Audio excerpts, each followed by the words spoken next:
ಬೆಂಗಳೂರಲ್ಲಿ ಚಿತ್ರದುರ್ಗ ಮೂಲದ ರೇಣುಕಾಸ್ವಾಮಿ ಹತ್ಯೆ ಪ್ರಕರಣಕ್ಕೆ ಸಂಬಂಧಿಸಿದಂತೆ ಮೃತ ರೇಣುಕಾಸ್ವಾಮಿ ಮನೆಗೆ ರಂಭಾಪುರಿ ಜಗದ್ಗುರುಗಳು ಭೇಟಿ ಕೊಟ್ಟಿದ್ರು. ಮೃತ ರೇಣುಕಾಸ್ವಾಮಿಗೆ ಗಂಡು ಮಗು ಜನನ ಹಿನ್ನೆಲೆ ಕಳೆದ 2 ದಿನಗಳ ಹಿಂದೆ ಭೇಟಿ ನೀಡಿ ವಿಶೇಷ ಪೂಜೆ ಸಲ್ಲಿಸಿದ್ದಾರೆ. ಪೂಜೆಯಲ್ಲಿ ರೇಣುಕಾಸ್ವಾಮಿ ಕುಟುಂಬಸ್ಥರು ಭಾಗಿಯಾಗಿದ್ದಾರೆ. ಅವತ್ತು ಬಹಳ ಬೇಜಾರಾಯ್ತು ಅಂತ ಹೇಳಿದ್ರು. ಅಲ್ಲ ಈಗಾಗಲೇ 3 ಸತಿ ಆದ್ಮೇಲೆ ನೀವೇನು ಹೇಳಿದ್ರಲ್ಲ ಅದಾದ್ಮೇಲೆ ಇದು 3ನೇ ಸರಿ. ಅದರ ಏನು ತೊಂದರೆ ಇಲ್ಲ, ನಮ್ಗೆ ಇನ್ನೇನಿಲ್ಲ ಸರ್. ಸರ್ ಖಂಡಿತವಾಗ್ಲೂ ನಿಮ್ಮೆಲ್ಲರೂ ದಯಮಾಡಿಸಿ ನನ್ನ ಮಗನ ಆತ್ಮಶಾಂತಿಗೆ ಪೂಜೆಯನ್ನು ಮಾಡಿ ನಮಗೆ ಆಶೀರ್ವಾದ ಮಾಡಿ ಹೋಗಿರ್ತಾರೆ. ಅವರು ನಮಗೆ ಧೈರ್ಯ ಕೊಟ್ಟಿದ್ದಾರೆ, ಆತ್ಮಶಕ್ತಿ ಕೊಟ್ಟಾರೆ.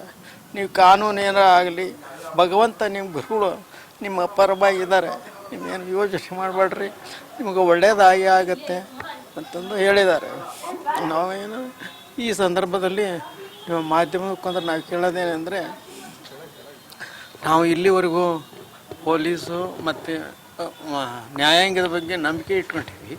ಮುಂದೇನು ಕೂಡ ನಮಗೆ ನ್ಯಾಯ ದೊರೆಯುತ್ತದೆ, ತಪ್ಪಿತಸ್ಥರಿಗೆ ಶಿಕ್ಷೆ ಆಗುತ್ತೆ ಅಂತ ನಂಬಿಕೆ ಇದೆ.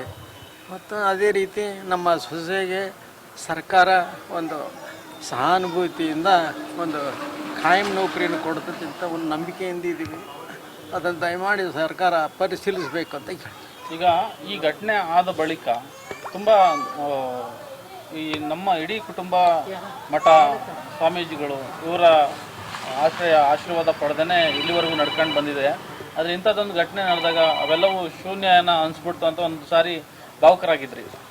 ಈಗ ಸ್ವಾಮೀಜಿಗಳು ಮನೆಗೆ ಇದಾದಾಗಲೇ ಬಂದಿದ್ರು. ಸ್ವಾಮೀಜಿಯವರು ಬಂದು ಆ ಸಂದರ್ಭದಲ್ಲಿ ಹೇಳಿದರು, ಒಂದು ದಿವಸ ಮನೆಯಲ್ಲಿ ಪೂಜೆ ಇಟ್ಕೊಳ್ತೀವಿ ಅಂತೇಳಿ. ಆ ರೀತಿ ಬಂದು ಪೂಜೆ ಮಾಡಿದ್ದಾರೆ.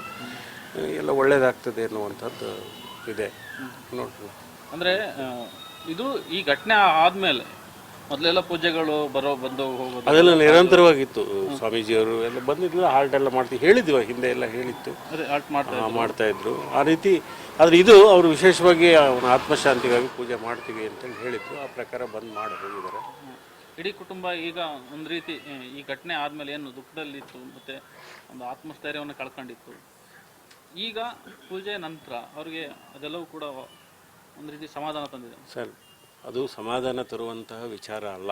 ಯಾಕೆಂದರೆ ಮಗ ಕಳ್ಕೊಂಡಿರೋದು ಅದು ದುಃಖ ಇದ್ದೇ ಇರ್ತದೆ.